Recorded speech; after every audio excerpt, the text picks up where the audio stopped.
Welcome back. In the last few videos, we've covered one of the most fundamental operations in neural networks, and that is matrix multiplication. But now it's time to move on, and let's cover tensor aggregation. And what I mean by that is finding the min, max, mean, sum, etc. tensor aggregation of certain tensor values. So for whatever reason, you may want to find the minimum value of a tensor, the maximum value, the mean, the sum, what's going on there. So let's have a look at some few PyTorch methods that are inbuilt to do all of these. And again, if you're finding one of these values, it's called tensor aggregation because you're going from what's typically a large amount of numbers to a small amount of numbers. So the min of this tensor would be 27. So you're turning it from 9 elements to 1 element, hence aggregation. So let's create a tensor. Create a tensor, x equals torch dot, let's use a range. We'll create maybe a 0 to 100 with a step of 10. Sounds good to me. And we can find the min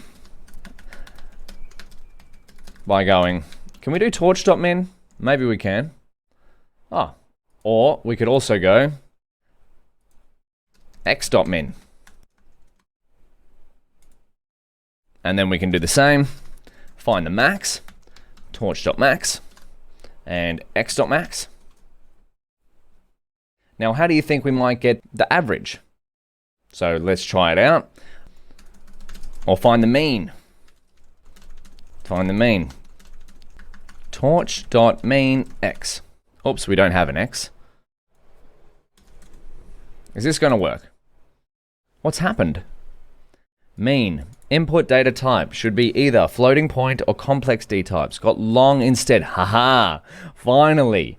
I knew that error would show its face eventually. Remember how I said right up here that we've covered a fair bit already?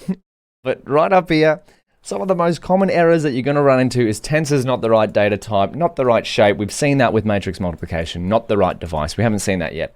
But not the right data type. This is one of those times. So it turns out that the tensor that we created, x, is of the data type, x.dtype, int64, which is long. So if we go to, let's look up torch tensor. This is where they're getting long from. We've seen long before. Is int64, where's that? Or long, yeah. So long tensor, that's what it's saying. And it turns out that the torch mean function can't work on tensors with data type long.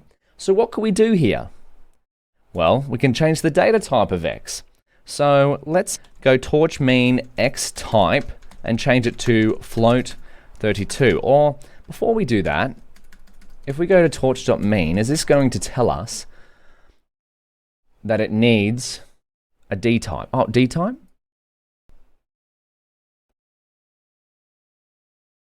Optional, the desired data type.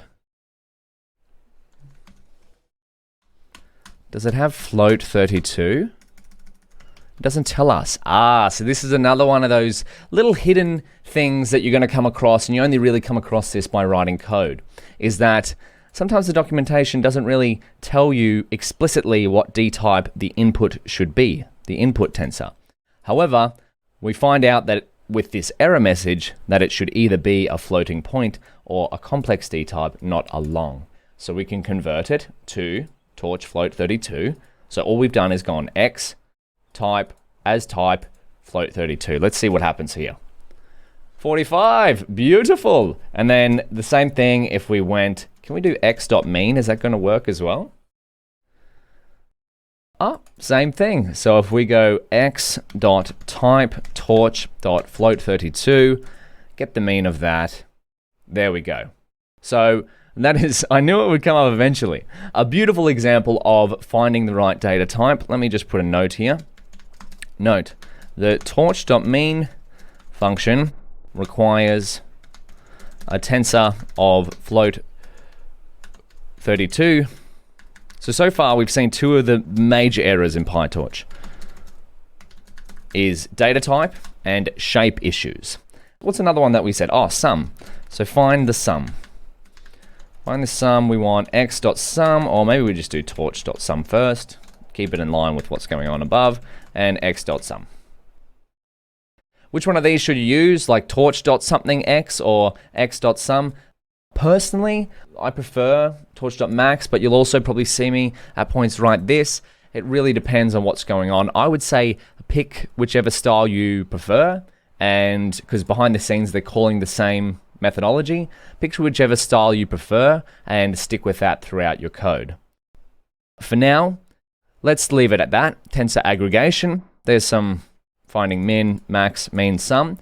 In the next video, we're going to look at finding the positional min and max, which is also known as argmax and argmin, or vice versa. So actually, that's a little bit of a challenge for the next video, is see how you can find out what the positional min and max is of this. And what I mean by that is which index does the max value occur at, and which index of this tensor does the min occur at. You'll probably want to look into the methods argmin, torch.argmin for that one, and torch.argmax for that. But we'll cover that in the next video. I'll see you there.